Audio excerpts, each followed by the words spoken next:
ఈ రోజు లబ్ధి పొంది సార్ ప్రతి ఒక్కరు కూడా సార్, ముఖ్యంగా కూడా మహిళా చిరు వ్యాపారస్తులు అందరూ కూడా సార్ వాళ్ళ ధన్యవాదాలు తమకి తెలియజేసుకుంటారు సార్.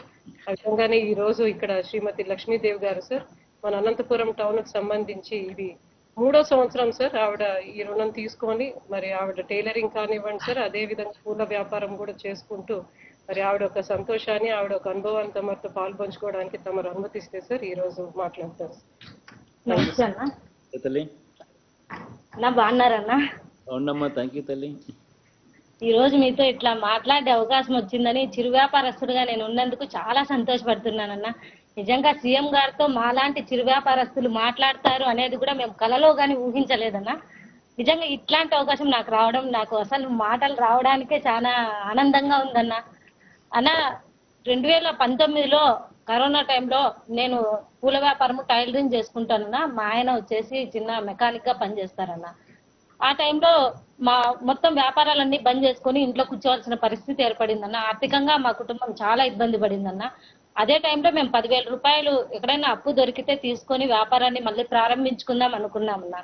కానీ ఎక్కడ పోయి అడిగినా కూడా 10,000కి 1,000 రూపాయలు పట్టుకొని వడ్డీ మేము 9,000 ఇస్తామని చెప్పారన్నా. మేము చాలా బాధపడ్డామన్నా.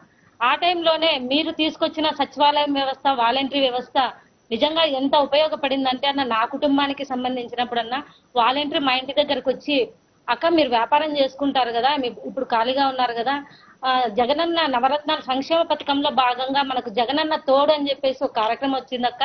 మీ వ్యాపారానికి బ్యాంకు నుంచి 10,000 రూపాయలు ఇస్తారు, మీరేమన్నా దాంట్లో అప్లై చేసుకుంటారంటే నిజంగా మాకు చాలా సంతోషం అనిపించిందన్న. వెంటనే మేము అప్లై చేసామన్నా. చేసిన వెంటనే ఎవ్వరి సిఫారసు లేకుండా, ఎక్కడా లేకుండా కూడా డైరెక్ట్ గా 10,000 రూపాయలు నా అకౌంట్లోకి, నా బ్యాంకు బుక్ లేకే పన్నాయన్న. నాకు చాలా సంతోషం అనిపించింది. నేను ఆ 10,000 రూపాయలని తీసుకొని వ్యాపారాన్ని మళ్ళీ ప్రారంభించుకున్నానన్నా. నేను ఆ రకంగా ఏదైతే బయట వడ్డీ కష్టపడినానో తిరిగి నేను 10 కంతులు సక్రమంగా కట్టినానని చెప్పేసి మళ్ళీ వాలంటీర్ వచ్చి తంబేయండిక మీకు వడ్డీ ఎన్నిక్కి వస్తుంది అన్నారు. వడ్డీ ఎన్నిక్కి వచ్చేది ఏమబ్బా అనేది నేను ఆశ్చర్యపోయినానన్నా.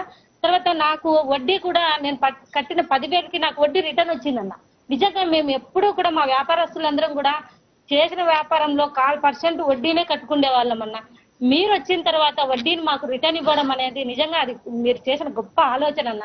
ఇట్లాంటి ఆలోచనలు ఎవరికి రావేమో అన్న. అసలు ఆ రకంగా మేము వడ్డీని ఇప్పుడు తిరిగి పొందుతున్నామన్నా. 3 సార్లు నేను తీసుకున్న 3 సార్లు కూడా నాకు వడ్డీ వచ్చిందన్న.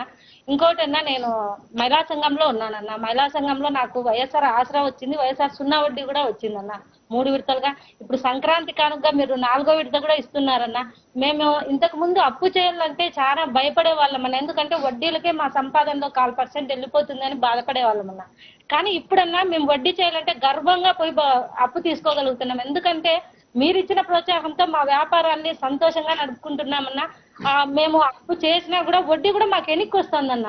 అది అసలు మన భారతదేశంలో ఎవ్వరికి కూడా ఇట్లాంటి అవకాశాలు అయితే లేవన్నా. మేము ఆంధ్రప్రదేశ్ లో మీరు ముఖ్యమంత్రిగా ఉన్నప్పుడు ఇవన్నీ అనుభవిస్తున్నందుకు మాకు చాలా సంతోషంగా ఉందన్న.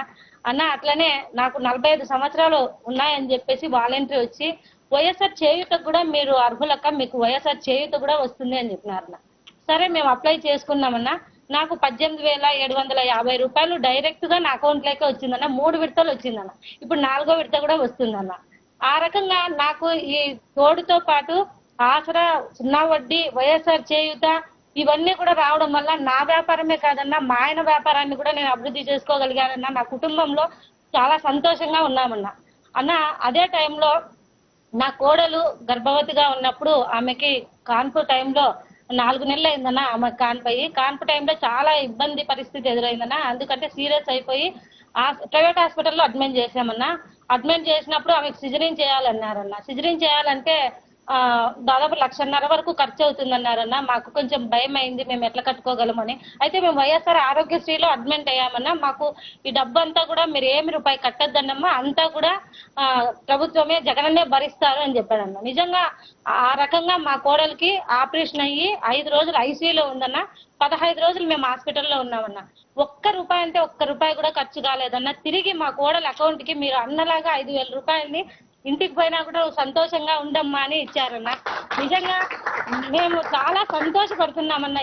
ఇంత ఆలోచనలు మీకు ఎట్లా వస్తున్నాయో కూడా మాకు తెలియదన్న. అసలు ఆ రకంగానే ఇదే కాకుండా అన్న, మా అమ్మకి 80 సంవత్సరాలు ఉంటాయన్న. గతంలో మా అమ్మ పెన్షన్ తీసుకోనికి పోయేకి ఏదైనా స్కూల్ దగ్గర కమిటీ హాల్ దగ్గరకో వెళ్ళేదన్నా. అంటే మా ఇంటి దగ్గర నుంచి కొంచెం దూరం ఉండేదన్నా. 1వ తేదీ నుంచి 5వ తేదీ వరకు ఎప్పుడు వస్తుందో తెలియకోకుండా అక్కడే కూర్చొని ఎదురు చూడాల్సి వచ్చేదన్నా. కనీసం అన్నం తినే కానీ నీళ్ళు తాగేకి కూడా అక్కడ అవకాశం ఉండేది కాదన్నా. మళ్ళీ తిరిగి ఇంటికి రావాలన్నా కూడా 100 రూపాయలు ఆటో ఖర్చు పెట్టుకొని ఇంటికి రావాల్సిన పరిస్థితి అన్న. ఇప్పుడన్నా మీరు వాలంటరీ వ్యవస్థ తీసుకొచ్చారన్నా. వాలంటీర్లు కాదన్నా, మీరే డైరెక్ట్ గా మా అమ్మకు వచ్చి పెన్షన్ ఇస్తున్నట్లు నా కొడుకు వచ్చి 1వ తేదీ అయితేనే పెన్షన్ ఇస్తాడమ్మా అని చాలా సంతోషంగా ఉందన్న. పొద్దున్నే 6 గంటలకే వాలంటీర్ వచ్చి తలుపు తట్టి అమ్మ పండుకున్నట్లే లేపి, అమ్మ 90 అమ్మ మీకు డబ్బులు పెన్షన్ వస్తుందని చెప్పి ఇస్తున్నారన్న. అమ్మకి సంక్రాంతి ముందే వచ్చేసిందన్న. జనవరిలోనే మీరు వైఎస్ఆర్ కానుకగా 3000 రూపాయలు ఇచ్చారన్న.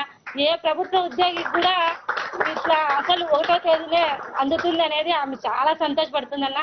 అమ్మ నా తరపున మీకు కూడా మళ్ళీ ఒకసారి ధన్యవాదాలు చెప్పమని చెప్పిందన్న.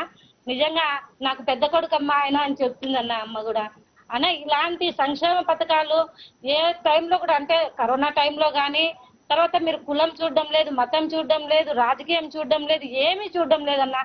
మా ఆడపిల్లలు మా అన్నతమ్ములు కష్టపడుతున్నారు కాబట్టి వాళ్ళకి నేను ఏదైనా చేయాలనే ఆలోచన మీరు చేశారన్నా, అది చాలా గొప్పదన్న. అసలు నిజంగా అంటే ఆ ఆలోచన ద్వారానే నిజంగా మాలాంటి చిరు వ్యాపారస్తులు కానీ, మాలాంటి మహిళలు కానీ ఈ రోజు సంతోషంగా మేము గడుపుకుంటున్నాం. మా కుటుంబంలో ఒక మహిళగా నేను నా కుటుంబానికి మా ఆయనతో పాటు కూడా నేను కూడా కొంచెం సహాయంగా అందుతున్నానంటే కూడా అదంతా మీ చలువే అన్న. అసలు నిజంగా అన్న, మేము ఇంతకు ముందు మమ్మల్ని పని చేసుకునే వాళ్ళు, అంటే కూలి పనులు అట్లా అనుకునే వాళ్ళని, ఇప్పుడు మేము ఒక వ్యాపారస్తులుగా గుర్తింపబడినామన్నా. మీ హయాంలో చిరు వ్యాపారస్తులు అని మాకు గుర్తింపు కూడా వచ్చిందన్న. నాకు గుర్తింపు కార్డు కూడా ఇచ్చారన్న. ఎక్కడ పోయినా కూడా నేను ఆ కార్డు చూపిస్తే నాకు ధైర్యంగా లోన్లు కూడా ఇస్తున్నారన్న. అన్న మీరు మాకు సీఎం గా రావడం అనేది నిజంగా మా ఆంధ్రప్రదేశ్ అదృష్టం అన్న. అది అన్న మిమ్మల్ని తిరిగి మేము పదే గెలిపించుకుంటామన్నా. అది మా బాధ్యతగా మేము భావిస్తున్నామన్నా. మీరు సీఎం గా మాకు ప్రతిసారి కూడా రావాలన్నా. అన్న నాకు ఇల్లు కూడా లేకుండా ఉండేదన్న. మీ ద్వారా జగనన్న కాలనీలో నాకు ఇల్లుగానే వచ్చిందని నేను ఇప్పుడు ఒక ఇంటి దాన్ని కూడా అయినానన్నా. నిజంగా ఇవన్నీ కూడా మీరు పెట్టిన నిజంగా మాకు ఒక భిక్ష మాదిరిగా అనుకోవాల్సిందేదన్నా. నాకే కాదన్నా, నాలాంటి మహిళలందరికీ కూడా చాలా ఇప్పుడు చెప్తున్నారన్న, మీరు చెప్తున్నారు లక్షల్లో వేలల్లో అంటే వింటుంటేనే వాళ్ళు పులకరిస్తుందన్న. నిజంగా అంటే ఇంతకు ముందు పేదవాళ్ళని ఎవరు కూడా అంత గుర్తించే వాళ్ళు కాదన్న. ఇప్పుడైతే మేము బ్యాంకుల్లో పోయి ధైర్యంగా కూర్చొని, బ్యాంకర్స్ ముందర కూర్చొని మేము లోన్లు అడుగుతున్నామంటే అదంతా కూడా మీరు ఇచ్చిన ధైర్యం అన్న మాకు. నిజంగా అంటే అన్న మిమ్మల్ని గెలిపించుకునే బాధ్యత మాదన్న. ఖచ్చితంగా మీరే మాకు ప్రతిసారి సీఎం గా కావాలి. ఈ సంక్షేమ పథకాలు ఎక్కడా కూడా ఆగకూడదన్నా. మీరు వస్తేనే ఈ సంక్షేమ పథకాలన్నీ మాకు ఇంకా మీరు ఇచ్చిన దానికంటే కూడా, చెప్పిన దానికంటే ఇంకా ఎక్కువే ఇస్తున్నారన్న. కాబట్టి మీరే మాకు సీఎం గా కావాలని చెప్పేసి నాకు ఈ అవకాశం ఇచ్చిన మా స్టాఫ్ అందరికీ, కలెక్టర్ మేడం గారికి అందరికీ కూడా మళ్ళొకసారి ధన్యవాదాలు తెలియజేసుకుంటూ నమస్తే అన్న.